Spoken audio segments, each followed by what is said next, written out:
Hello and everyone, आप सभी का स्वागत है हमारे यूट्यूब चैनल डिजिटल लर्निंग पाठशाला में। और आज के इस वीडियो में हम लोग दो ध्रुवीयता के अंत वाले चैप्टर का एक बहुत इम्पॉर्टेंट टॉपिक लेकर आपके बीच में आए हैं।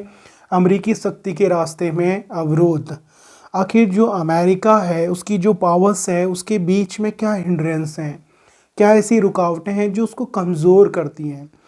देखिए, इतिहास बताता है कि जो साम्राज्य हैं उनका जो पतन है उनकी आंतरिक कमजोरियों के कारण हुआ है।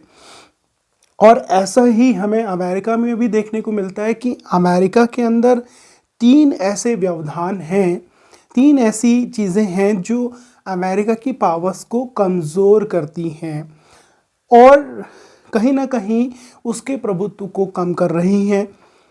हालांकि ये देखा गया था कि 11 सितंबर 2001 को जब अमेरिका में वर्ल्ड ट्रेड सेंटर पे हमला हुआ तो ये हमें निष्क्रिय जान पड़ती थी ये जो व्यवधान थे अमेरिका के रास्ते में। लेकिन धीरे धीरे फिर ये हमें दिखने लगे, फिर से ये चीज़ें दिखने लगे कि ये कुछ ऐसे व्यवधान हैं जो अमेरिका की पावर्स को कमज़ोर कर रहे हैं। इसमें पहला सबसे इम्पोर्टेंट जो ये कह सकते हैं कि फैक्टर है या फिर हिंड्रेंस कह सकते हैं जो उसकी पावर को कमज़ोर करता है, वो है अमेरिका की संस्थागत बनावट। देखिए, अमेरिका की जो संस्थागत बनावट है वहाँ पर क्या किया गया है कि शासन को जो शासन के अंग हैं वो तीन प्रमुख अंग हैं शासन के। यानी कि वहाँ पे क्या किया गया है कि शासन को तीन अलग अलग अंगों में बांटा गया है। शक्ति के पृथक्करण सिद्धांत पे काम किया गया है, यानी कि व्यवस्थापिका को अलग पावर्स दी गई हैं, कार्यपालिका को अलग पावर्स दी गई हैं और न्यायपालिका को अलग पावर्स दी गई हैं। तीनों के अपने अलग अलग वर्क्स हैं। और इस तरीके से हम देखते हैं कि जो इसमें जो कार्यपालिका है, ये जो कार्यपालिका है, ये जो सैन्य मामले हैं या ये कह सकते हैं सेना का जो बेलगाम उपयोग होता है उस पर कहीं ना कहीं अंकुश लगाती है। और ये जब अंकुश लगाती है सेना पर तो ये कहीं ना कहीं जो सेना की क्षमता है उसको कमज़ोर करती है, अमेरिका के इस जो प्रभाव है उसके दायरे को कम करती है। दूसरा जो इसमें व्यवधान है वो अगर आप देखेंगे तो यहाँ का जो समाज है वो बहुत उन्मुक्त है, यानी कि उन्मुक्त समाज, यानी कि जो अमेरिका का उन्मुक्त समाज है that is the another hindrance. ठीक है, ये एक अलग जो है व्यवधान पैदा करता है अमेरिका की पावर्स को बढ़ाने में या उसको कहीं ना कहीं कमज़ोर कर रहा है, यानी कि उसको बढ़ने से रोकने का प्रयास करता है ये उन्मुक्त समाज। कहने का मतलब है कि वहाँ के जो जनता है, वहाँ के जो लोग हैं, उनके सोचने और समझने के तरीके में अगर आप देखेंगे तो बहुत अधिक उन्मुक्तता है। कहने का मतलब है कि मान लीजिए जैसे मीडिया है, मीडिया उनको जब मीडिया के माध्यम से सरकार के कार्यकलाप के बारे में पता चलता है, यानी पक्ष और विपक्ष के बारे में पता चलता है। आपने देखा होगा कि जो मीडिया है वो जनमत को एक दिशा में मोड़ने का काम करता है, लेकिन वहाँ पर जो लोग हैं उनकी सोच इतनी उन्मुक्त होने की वजह से जो राजनैतिक रूप से संदेह है वो अपने शासन के प्रति जरूर बना रहता है उनमें। यानी कि जो शासन है वो किस तरीके से काम कर रही है, उसके काम करने का तरीका कैसा है, उसमें भी लोग संदेह करते हैं, संदेह की नज़र से उसको देखते हैं।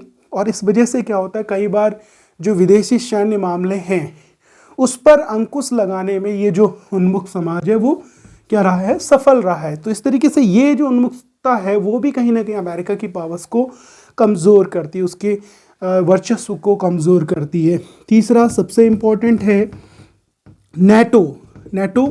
That is a very important play a very important role and overcome the powers of United States of America.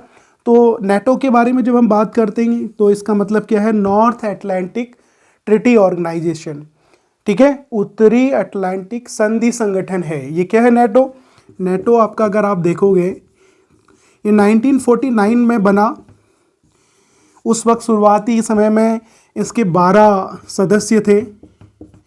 शुरुआती समय में जब इसकी स्थापना की गई, 1949 के बारे में बात कर रहा हूँ, शुरुआत में बात कर रहा हूँ, ये ध्यान रखिएगा कब की बात है, शुरुआत में। इसके जो संस्थापक सदस्य थे, क्या कह सकते हैं, जब ये बना था इसमें 12 सदस्य शामिल थे। और नेटो जो है ये उत्तरी अटलांटिक जो संधि संगठन है, ये पश्चिम यूरोप के जो देश हैं उनका एक सैन्य संगठन है। अब क्या है कि अमेरिका का इनके साथ बहुत बड़े मात्रा में व्यापार होता है, चाहे वो वेपन्स को लेकर हो या फिर अपने प्रौद्योगिकी को लेकर हो, है ना, निवेश को लेकर है। तो ये बहुत बड़ा रोल प्ले करता है। और यहाँ पे मुक्त बाजार मूलक अर्थव्यवस्था को अपनाया गया है। ये सारे लोकतांत्रिक देश हैं। तो कहीं ना कहीं अगर नेटो जो है वो अगर आप देखें तो अमेरिका के रास्ते में एक अवरोध पैदा करता, कहीं ना कहीं उस पर लगाम लगाने की कोशिश करता है।